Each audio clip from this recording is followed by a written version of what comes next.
Hi, I'm Cheryl Farmer. I'm the project director for You Teach Engineering, and I'm here with two of the teachers of our high school engineering class, Engineer Your World. Audria Moyers, a 13-year veteran who teaches at McCallum High School in Austin Independent School District, and Arnie Leslie, who has taught for 24 years and teaches now at the STEM school in Lake Washington, in Redmond, Washington. Thank you both for being here.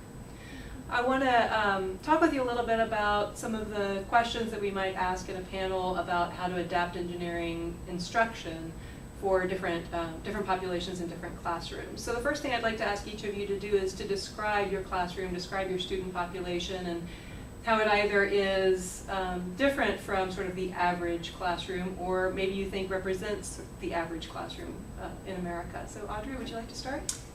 Sure. My campus, McCallum High School, is a very diverse population. It's a central Austin urban 4A campus, has about 1,700 students. And we have a broad spectrum of both socioeconomic status and ethnicity, which I think is very typical of Austin and Texas. And so I think our student body represents sort of a typical student body for a city and for Texas. And it is growing in the same way that Texas is growing in terms of its groups. My classes tend to represent the school, student body, probably maybe not gender quite as much as 50%, but definitely in terms of ethnicity and socioeconomic status. Great, thank you. And Arnie, what about your school? Well, I teach at the STEM High School in Redmond, Washington, and we are a suburban district outside of Seattle. And the STEM High School is a choice school. So that means that students from across our district can choose to apply to go there. They're selected purely on a lottery basis. So we do end up with a fairly wide cross-section of students from our community. But our community, what distinguishes our community, being in Redmond, Washington, Microsoft employs 50,000 people in Redmond. And so our students are probably more affluent, come from households where the adults are better educated than many other parts of the country. And we have a lot of ethnic diversity, but very little socioeconomic diversity. So at the STEM school, we have lots of young people from India. We have a fair number of young people from across the Middle East. We have students from Russia and throughout Southeast Asia. And so if you walk through my school, you would think, wow, what an ethnically diverse school. But if you scratched a little bit deeper, you'd see that they all come from pretty affluent families with pretty high levels of education in the home. Great. And in terms of the gender distribution in your class? In our first year of operation, which was this past year, we had 60% male and 40% female, and I think in our, we just began with 9th and 10th grade, so we'll add, we'll roll those kids up and add a new 9th grade class, and I think we're moving closer to a 50-50 gender distribution. Great, thank you. So different settings, different parts of the country, different demographics. I know that both of you have stayed as true as possible to the curriculum, but a curriculum is a living thing, and it lives a little bit differently in each classroom. So I was wondering if each of you could talk about maybe an adaptation that you needed to make to the curriculum to make it work for your student population. Describe the adaptation, what motivated you to make it, and then how that worked. So Arnie, would you like to start? Sure. So I'm thinking of a couple situations with different units where I really needed to take into consideration who these kids were in my class. So, for example, in the aerial photography unit, there's an extensive design phase near the beginning of the unit where the structure and the descent teams are actively designing with brainstorming, mind mapping, and sea sketching.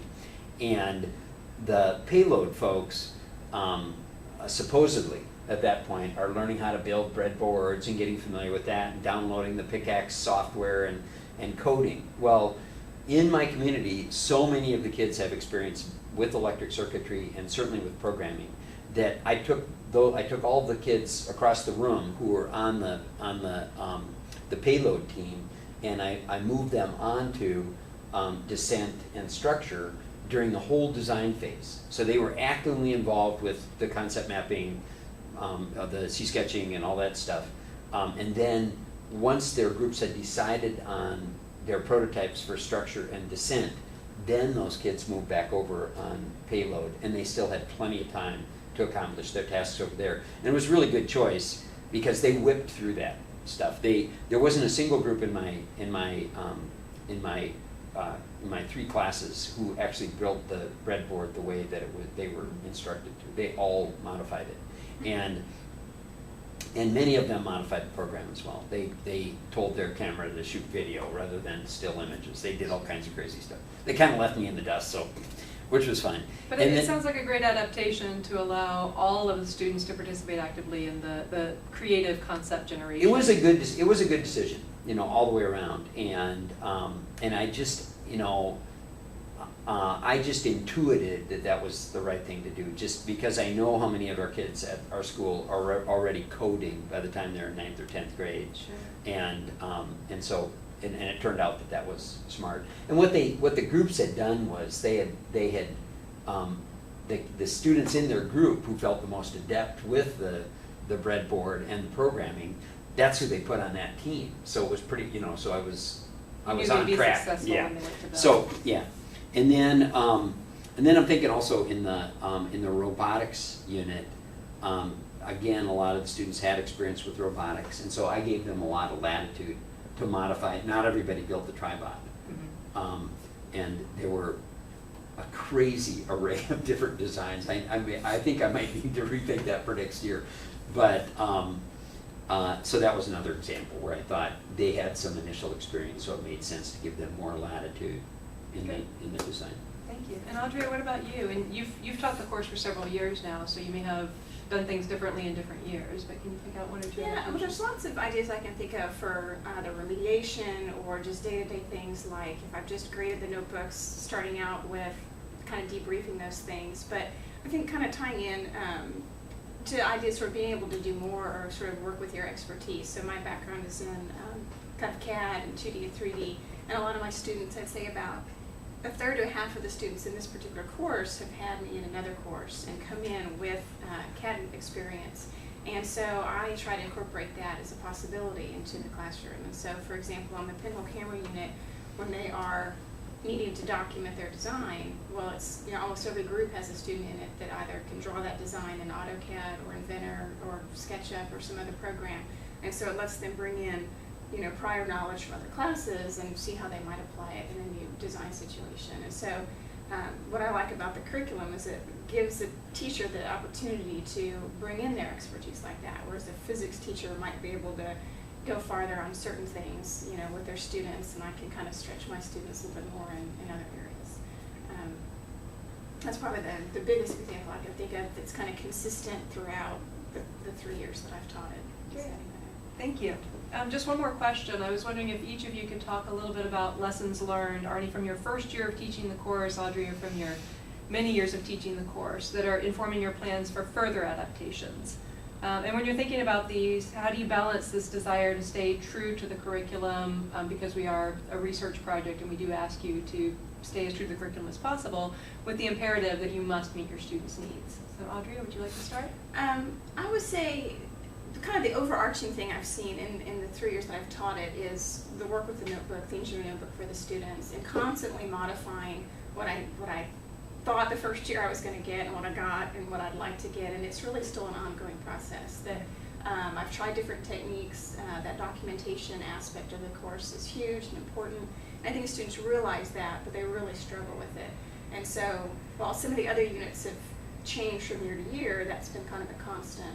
And I think kind of every year evaluating the student products and then figuring out, okay, what still needs to happen, what aspects of documentation, are they still not getting, it's not intuitive even by the end of the year, and trying to figure out how to deal with that in the following year. Great, thank you. And Arnie, what about you as you look forward to your second year? I would second what Audrey said with regard to the engineering journal, and being in the Massey program this summer has really given me a new appreciation, just from our engineering course, just what should be in there and what the standards are. So I've learned a lot about that myself. I think that I will do a better job with pacing and knowing when to move things along a little bit faster and knowing when to slow down and give students more of an opportunity to digest the process and what they're learning. And I think one of the big things I learned in the first year was that because there are skills that the students practice that they come back to again, like the brainstorming, mind mapping, and sketching. The second time around, they're a lot better at it, and so going slow in the beginning and really giving students an opportunity to familiarize themselves with the techniques and to absorb them and to understand how they function, and then being able to move more quickly later on. And we didn't finish 100% with the reverse engineering at the end of the year, and I think that'll be pretty easy to accomplish. I really think it's a viable curriculum from the standpoint that I can actually get through that whole thing if I'm paying attention as a teacher. Great. Well, thank you so much both for talking with me, and I hope that we have the opportunity to continue our conversation at South by Southwest EDU. Excellent. Thank you.